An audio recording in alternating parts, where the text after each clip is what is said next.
Now, Mystery Theater.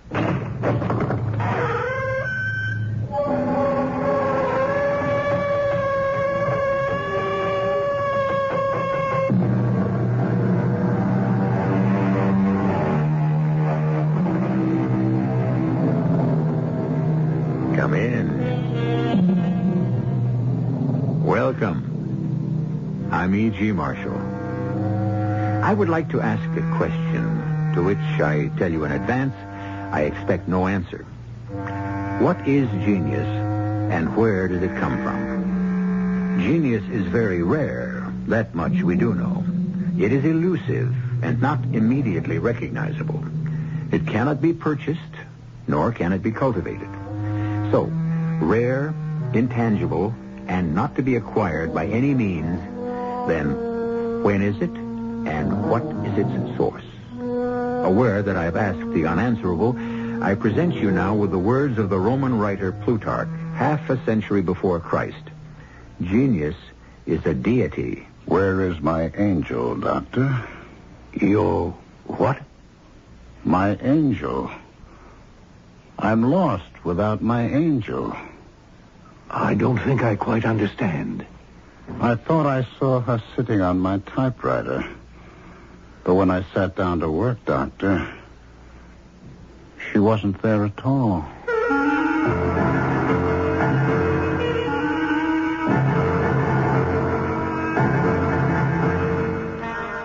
Our mystery drama, Fallen Angel, was written especially for the Mystery Theater by Elspeth Eric and stars Ralph Bell.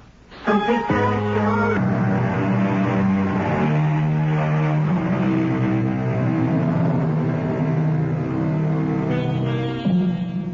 Our story concerns a writer. His name is Lawrence Maitland. Many think he's a genius.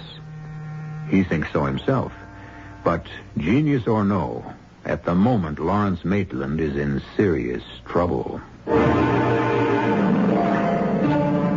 What went wrong? Something went wrong. What? What am I doing here?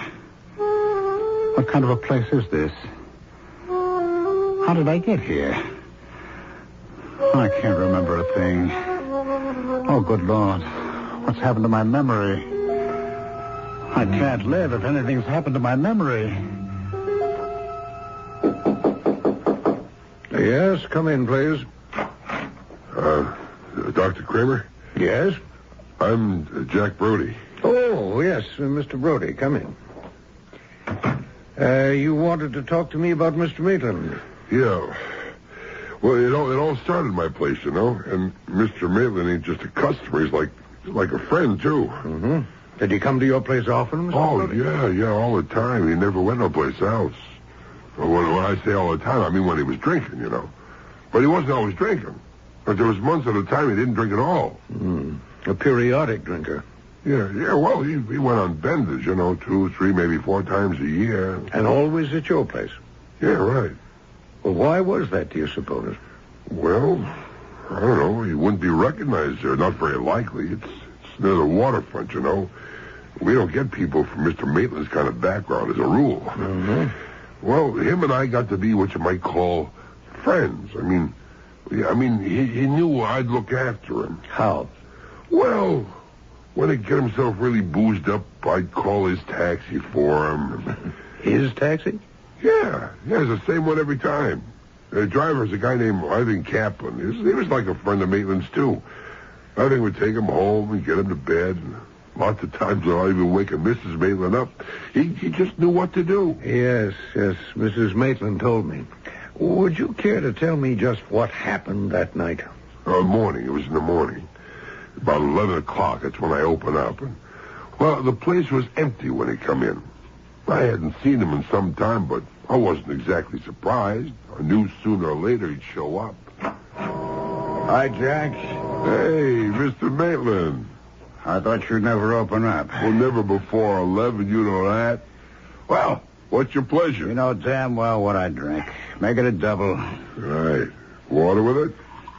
Beer on the side. Well, it's your liver. What's that? Who came in? customer. Yes, sir? Beer? Jack? Please. Hey, Jack.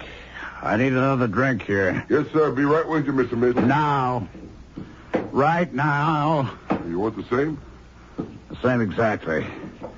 No, wait. I still have some beer left. Double? I said the same, didn't I? Who's that man?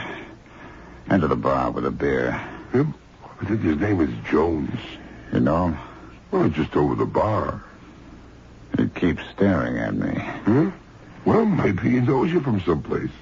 Impossible. I never do anybody like that. Well, maybe he's seen your picture in the paper. I've seen it a few times. Hey, maybe he caught you on the TV, huh? Cheap publicity. My publisher thinks it's important. Well, sells books, probably. My books sell themselves. Yeah, well...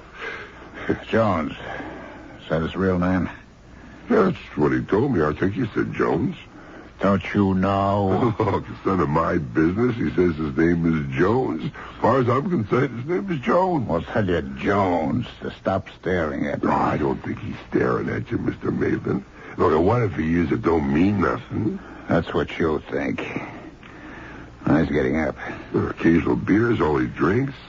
He's coming over here. Now, Mr. Maitland, come on. He thinks he's going to start anything. He wouldn't do that. Well, how do you know? You don't even know him. Excuse me. Mr. Now, Jones. get him away from me. I was wondering if you'd care Get to him away. have a drink. No, Mr. Jones, You come on. dirty little punk. I just Don't wanted to... tell me. I know what you want. I know all about you. Please. Disgusting. Let go of Oh, me. Mr. Maitland, come on. Come on, break I it up. want to kill you. Please. You don't deserve to live. Hey, what's that? Are you crazy? What'd you do that for? I had to hit him. He's a maniac. Well, he didn't hurt you, did he? I'm calling the police. Guys like that, I know their type. I'm getting the police. You keep him right here. He ain't going no place. He's passed out cold. Well, the Jones character was back in a flash with a cop. Mr. Maitland was okay by then. Well, pretty okay. Mm-hmm. He'd taken a cockeyed swipe at Jones, and Jones swings back, and he fell and hit his head. He talked plain enough, but he repeated himself a lot. Kept asking what happened? Yeah, just like in the movies. And where's my angel? Angel? Yeah. Naturally, I thought he meant his wife, so I went and phoned her. And meanwhile, they booked him at the station house for disorderly conduct, and Jones said he was going to sue for assault and battery. So Mrs. Maitland showed up. I thought she'd take him home, but she didn't. So she brought him to this place. Mm-hmm. Well, I think she did the right thing. Yeah, well, why not a hospital? He doesn't really need a hospital at this point. He's better off here. I can't get over the yellow sheets. Buttercup yellow. And with the sun shining on them. Very cheery. Very... It's hard to be depressed on yellow sheets. Is that the idea? Am I in some kind of asylum? A mental institution? Oh, Lord. That'll make some kind of a headline. Lawrence Maitland, America's foremost novelist, confined to a mental institution. But how? Why? Who did it to me? Who put me here? Pauline? Oh, why would Pauline do that? She's got no reason. No reason. Except to get rid of me. Oh, yes, there's always that. That would be the reason. Yes? Who is it? Good morning, Mr. Maitland. Who are you? I'm Dr. Kramer. Max Kramer. How are you feeling? I feel fine. What is this place? Some kind of a nut house? Who put me here? It's a sanitarium. Your wife brought you here after a minor fracas in a barroom and a brief appearance in front of a judge. I've been in jail? Only very briefly. For what? Oh, creating a disturbance and assaulting a man who threatens to sue you. What man? I only know his name is Jones. How do you know that much? The bartender told me. Jack Brody, you talked to Jack? He seems to know you quite well. I do all my drinking at Jack's. Why? There are more attractive places. Jack's my friend. He looks after me. Why should anyone have to look after you? Sometimes I drink too much. Not often, but sometimes. Rest of the time, I don't drink at all. I'm not an alcoholic, in case that's what you're kicking around in that candy little brain of yours. I do not have a drinking problem. It's just that once I take a drink, I can't stop. Oh, I see. What are you smiling at? Well, you've just handed me an accurate description of an alcoholic. One for whom a single drink is too much and 100 not enough. Well, that about sums it up, I guess. Well, go ahead, ask me. Ask you what? Why do you drink, Mr. Maitland? You who have everything, talent, even genius, success, acclaim, looks, charm. Do you have charm? Well, a certain amount. Don't I? Well, women seem to think so. That must be very gratifying. Not that I take advantage of it. I don't. Because I happen to have a very beautiful, very exceptional wife. You'll see when you meet her. Mrs. Maitland and I have already met. You have? Yes. She's the one who put up bail for you and brought you here. She's been here every day. Well? Well, what? Isn't she everything I said? And very clever, besides? Well, we've only talked, she and I, half a dozen times, and mainly about you. Well, she could tell you a lot, if she wanted to. About why you drink too much? About lots of things. I'd rather you told me. I drink when I can't write. When my angel deserts me. When she's with me, I write. When she won't come near me, I don't. I drink. Your wife didn't give me that impression at all. What does my wife know about it? Well, you said when she's with you. My angel isn't my wife, Doctor. Is that what you thought? Well, the way you talked about her, I'm sorry. My angel... Well, she's my angel. Created by God. Or don't you believe in God? Well, let's keep talking about what you believe. Well, angels are not necessarily created by God. Actually, I doubt that mine was. Some angels are beings elevated to their celestial status by their intelligence. With extraordinary intelligence. But they are composed of heavenly matter. There's no doubt about that.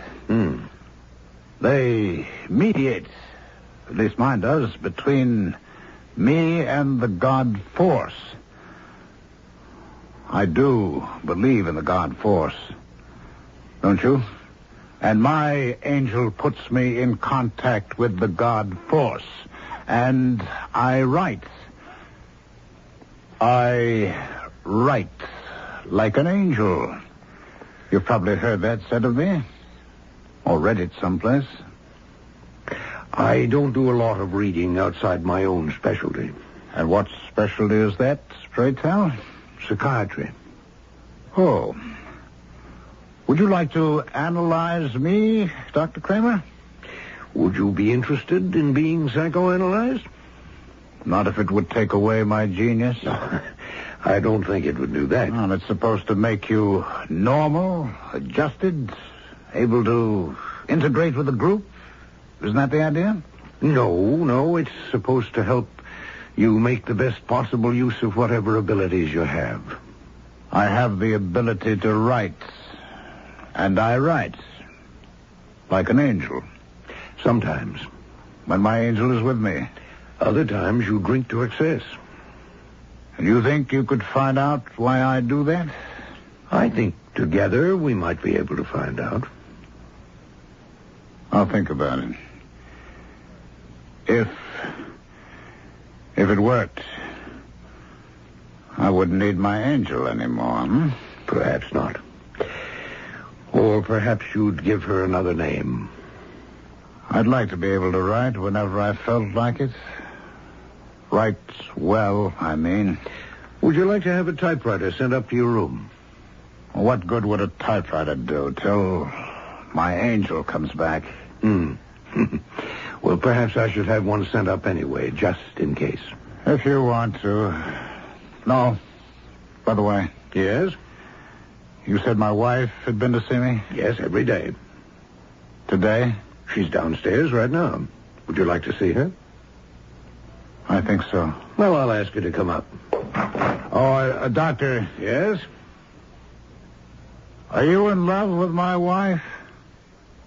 Am I what? It's a simple question. Are you in love with Pauline? That's my wife's name, Pauline. Are you in love with her? I'll ask her to come up. He is, of course. But is Pauline in love with him?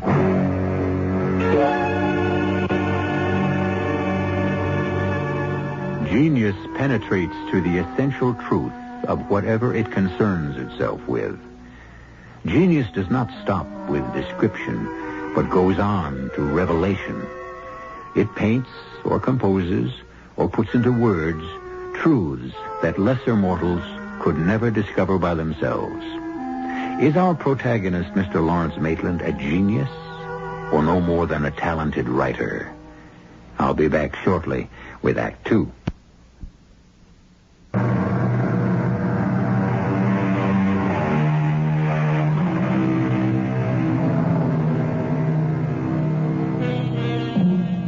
Mr. Lawrence Maitland, you may remember, discovered himself in a large, airy room not his own, which he rightly deduced to be one of many in a mental institution to which he had been brought after assaulting a stranger in a bar. Dr. Max Kramer, chief psychiatrist of the asylum, after a friendly chat with his new patient, was startled to be asked if he, the doctor, was in love with the patient's wife. Doctor. Mrs. Maitland? How is Lawrence today? Better. Much better. Oh, I'm so glad. He can go home if he wants to. Really? Only I hope he doesn't want to. Why do you say that? Because I couldn't guarantee that what happened in Jack's bar wouldn't happen again. And perhaps again. But why did it happen? I mean, to hit a man who'd never done him any harm, a man he didn't even know. Mrs. Maitland, there are no easy answers. Oh, I know that. Everybody says I know that, but everybody goes on looking for easy answers. Yes, I'm sure that's true, but still But still, you'd like an easy answer. You're reading my mind, Doctor. Is your mind so different from other minds? No. But his is, Dr. Kramer. Lawrence has a mind that is, well, it's quite different. He knows things that other people don't know. Like what? Haven't you read his books? Well, I have meant to, but there's so much reading I must do. I haven't got around to it. Oh, but you must. They're like revealed truth. Like the best parts of the Bible, if I'm not being profane. Not to me, you're not. Well, I'd read all his books before I met him, all those that had been published up to that time, and then when I met him, I felt like a schoolgirl sitting at the feet of a master. Just to be near him was to be near the fount of all wisdom, all truth. How old are you, Mrs. Maitland? Why, I'm 37. How long have you and Mr. Maitland been married? 10 years. And do you still feel like a schoolgirl? Are you still sitting at the feet of the master? Well, yes, I do. I am. I don't think that's a very healthy way for a woman of 37 to feel.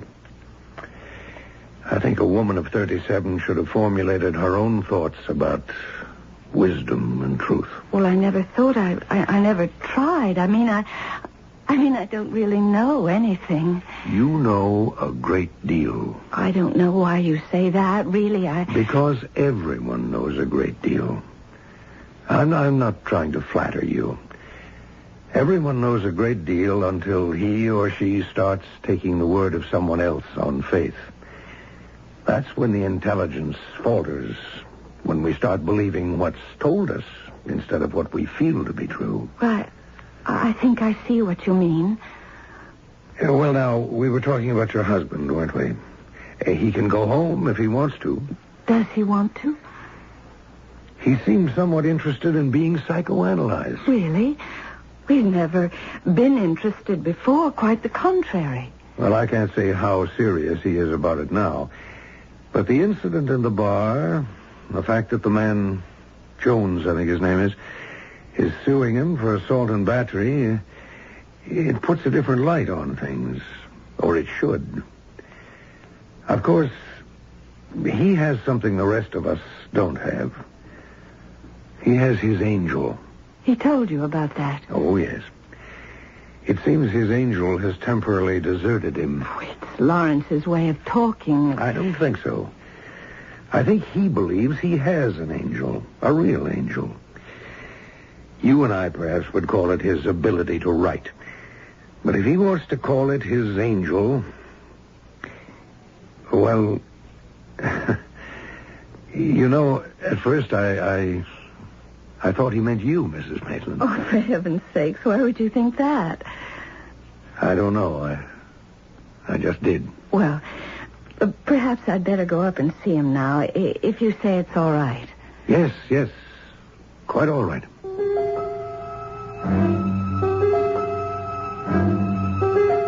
What did Pauline tell him about me? That I'm a rotten husband? A worse lover? She could have said anything, true or not true. Told him everything I've ever said, everything I've ever done. Would she do that? The very intimate things? Oh, not likely. Not Pauline. Not that she'd be trying to spare me. She'd be trying to spare herself. Pauline can't stand truth. Not the way I can. Pauline, may I come in? If you dare. Welcome to the crazy Oh, room. now, Lawrence. Oh, we don't say crazy anymore. We say disturbed, don't we? Neurotic? Dr. Kramer says you're much better. Oh, he does. Dr. Kramer says, does he? Well, he says that you can come home if you want to. Does Dr. Kramer say that? Yes. Any other little quotes from Dr. Kramer you'd like to give me while you're here? Lawrence, please. He's your doctor. And what's he to you? What? The very same as he is to you. Your doctor. A very good doctor who's trying to help. That's all? Of course that's all. Are you in love with him, Pauline? With the doctor? With Dr. Kramer? Yes, with Dr. Kramer. Of course not. I already know that he's in love with you. But you don't know anything of the sort. But I can't tell if you're in love with him until I see you together. Then I'll know. Well, I can tell you right now. Maitland? Yes, what? It's me, Jack Brody. What do you want, Jack? I got something for you. What? The doctor asked me whether to bring it up. What is it? Lawrence, ask him to come in. He's heavy. Can I come in? Okay, come in. He weighs a ton. What? It's a typewriter. Where should I put it? Here, this bureau ought to hold it. Okay. The doctor said take it right out of his own office. It's his. There you are. Wasn't that nice of the doctor? I'm Mrs. Maitland. Oh, I'm Jack Brody, a friend of your husband's. A very good friend, I know. Yeah, well, you think maybe you'll write something, Mr. Maitland? Well, it might be the best thing in the world for you, darling. You knock off a masterpiece, huh? Could happen. Maybe we ought to leave the room, Mr. Brody. Yeah, maybe we ought to. Nice to have met you, Mrs. Maitland. Well, I'm very glad to have met you, Mr. Brody. Yeah, unfortunate circumstances and all that. You coming too, Miss Maitland? I might as well. Now, Pauline, wait. Don't go. Well, all right, dear. This is for you. You want me to read it now? Take it. Well, as a rule, he never wants me to read anything until it's finished. It's finished. Take it. Lawrence! What's the matter, Miss Maitland? You didn't... Well, you couldn't have written this, not you. You couldn't have. I won't believe it. Let me see it. Don't tear it up. Let me see it. You've never written like this before, never. We were standing right here. This is... You wrote this stuff for your wife? This is gutter stuff. He couldn't have meant it. It's disgusting. It's vile. I never read anything so repulsive. It's not like him. He's sick. He's worse than sick. He's rotten. He's decayed. No, he's ill. Whatever. Listen, Mr. Maitland, let me tell you something. Don't you ever set your foot inside my bar again. You hear me? You understand what I'm saying? I don't want you in my place ever again. You don't mean that, Jack. I mean it. You show your face and I'll smash it in. You're my friend, Jack. No more. I was your friend, but no more. Now, you stay away from me. Well, where am I supposed to go? You really want to know? Huh? I have to go someplace. I have to have some... No, Jack, don't turn against me. Don't stop being my friend. I already stopped. Any man can write that rotten stuff and show it to his wife. Boy, and you call yourself a genius? Well, what am I supposed to do? Who's going to help me? There's only just one. And she won't. Darling, I'm going to get Dr. Kramer. He'll know what to do. I'll be right back. Where's my angel? Where did she go? She left me. And now they're all leaving me. All against me. All hating me. Why do they hate me so much? Because I have genius and they haven't? But that's not my fault. I didn't ask to be the way I am. It's not my fault that everyone's against me. Pauline's gone. Jack's gone. Everyone's gone. I'm alone. All alone. And my angel... Will I ever see her again? Now, who's that? May I come in? No. No one may come in. It's Pauline. It's Dr. Kramer, Mr. Maitland. Pauline, I want to explain to you about what I wrote on that piece of paper. Don't hate me for it. I don't want everyone to hate me. Anyway, not you, Pauline. Let me explain why I did what I did. Go on, tell me. You see, as soon as I saw the typewriter, I thought my angel was sitting on the carriage return lever. You know, the way she used to. You remember Pauline?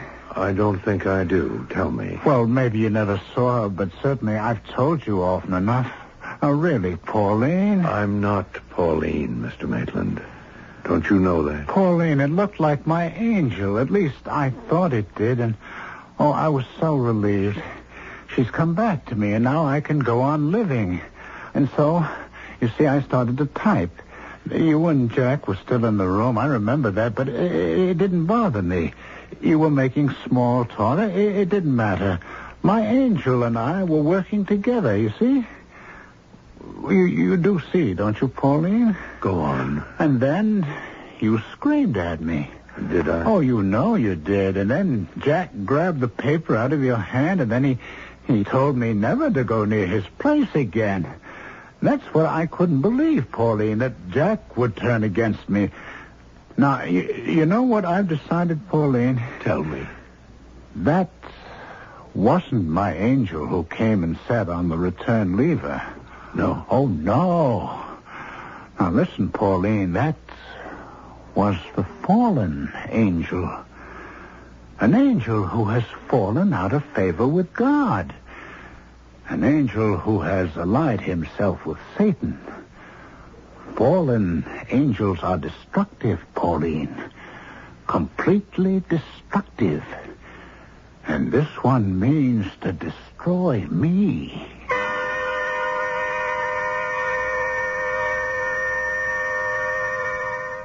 How is one to tell a true angel from one who has fallen from grace? Since both have miraculous powers, how is one to accept the ministrations of the one and resist the machinations of the other? Speaking for myself, I find myself modestly grateful that I have never been visited by any angel whatsoever of either kind. I'll be back shortly with Act 3.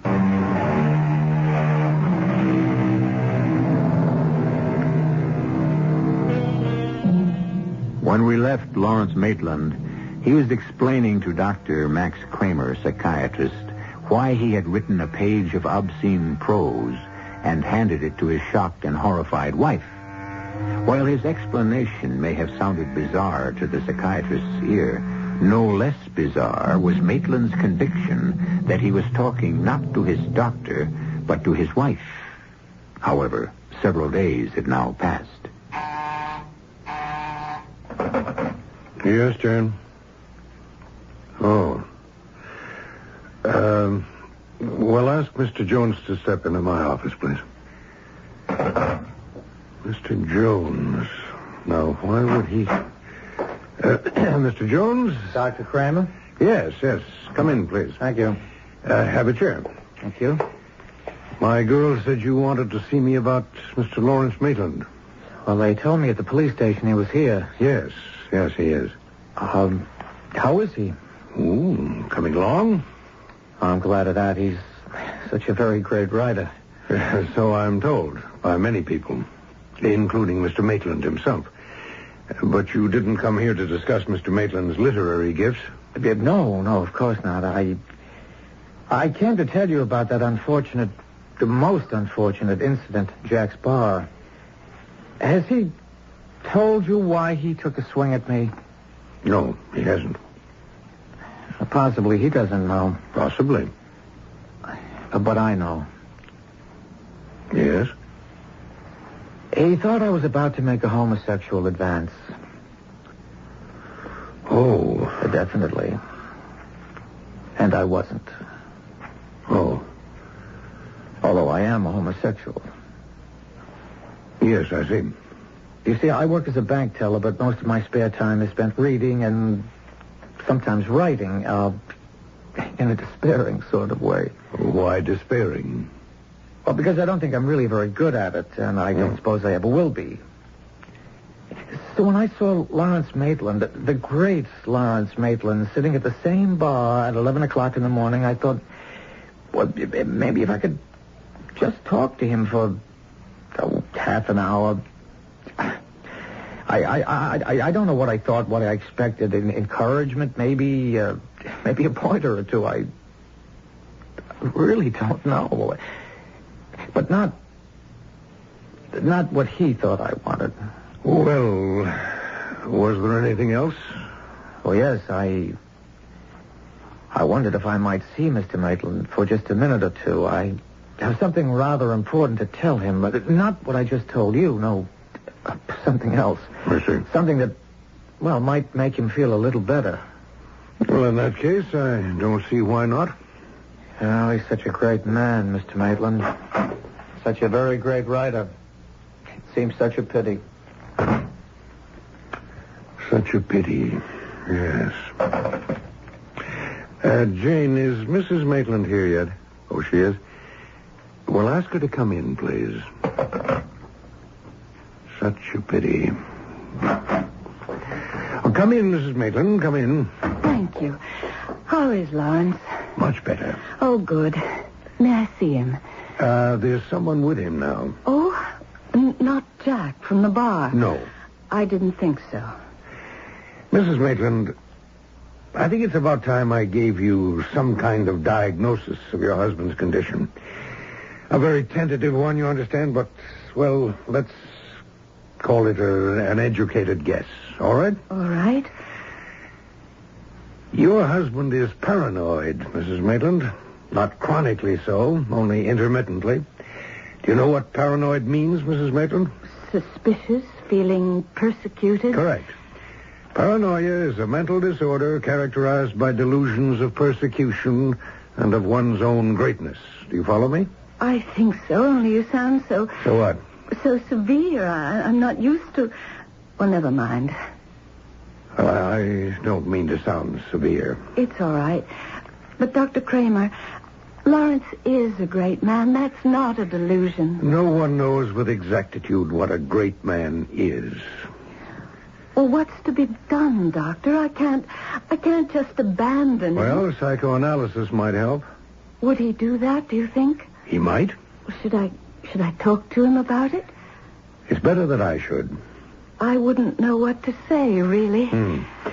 I'll talk to him as soon as his present visitor leaves. Well, you never told me who his visitor is. I can't imagine who'd come to see him, who'd even know that he's here. It's the man Jones. The man he tried to knock down in Jack's bar. Who is it? May I come in, Mr. Maitland? Who are you? I'm Jason Jones, Mr. Maitland. Who? From the other night, a couple of weeks ago. Jack's bar? I took a swing at you. Yes, you did. I must have been drunk. Not so very. Well, sit down if you want to. Oh, thank you. What can I do for you? Well, I don't know exactly. Teach me how to write? In one afternoon? I was only kidding. Not in a lifetime. Matter of fact, I'm having a little trouble right now with my own writing. You see, my angel's gone away. Who? Who's gone away? My angel. The one who sits on my typewriter. Oh. You want to write? Get yourself an angel. And how do I go about doing that? Lord knows. They come when they please. And they go when they please. Mine has gone. I've dropped the charges against you for assault and battery. I'm not going to bring suit. Well, that's damn nice of you, Jones. Thank you. I don't think a man of your greatness should be dragged into court. I quite agree. So, well, that's about all. I just wanted you to know. I don't want to tire you. It's quite all right. Come back again sometime. Thank you. Mr. Maitland, if I might make a suggestion? Yes, go right ahead. Don't be afraid of people like me. I mean, if we want to buy you a drink in a bar or talk to you, don't be afraid. Afraid? What's he talking about? Afraid of what? Afraid of somebody like him? People like him? Well, what's there to be afraid of? Now, who is it? Dr. Kramer. Oh, you. Come on in. You, talked to Jones? Yeah. He's dropping charges against me. Very nice of him. I thought so. I thanked him. Next time, the man you hit may not be so obliging or so admiring. What next time? It may very well happen again. It never happened before. The disease hadn't progressed that far. What disease? Paranoia. A progressive disease. You mean it gets worse? Inevitably. Well, what do I do about it? Well, there are various things, but in your case, I believe I'd suggest psychoanalysis. We talked about that before. I think it might help you a great deal. Okay.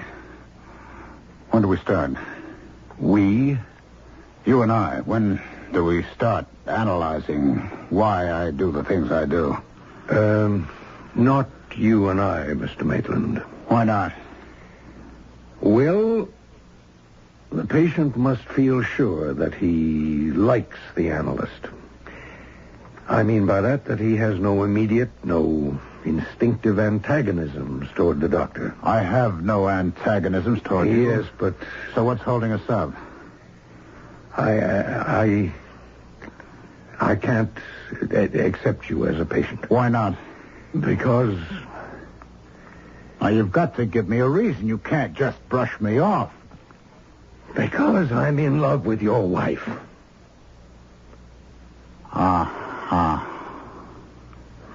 I don't know how or when or why it happened, but it happened. I was right. When you asked me, did I love your wife, it was not true then. It came later. It was true then. I knew because I am Lawrence Maitland, and I know these things. Now, Doctor, I'd like to be alone for a while, if you don't mind. Of course. We'll talk more later. Perhaps we will. Perhaps. Goodbye, Doctor. Goodbye. If you need to talk to me... I don't think so. Well, in that case... What was that? What was what? I thought I heard something. Oh, did you hear her, too? Her? My angel. She's back. She is? Can't you see her? She's sitting on the typewriter. I can't say that I do see her. Not really. No. I don't suppose you can. Be so good as to close the door behind you, Doctor. I really have to get to work.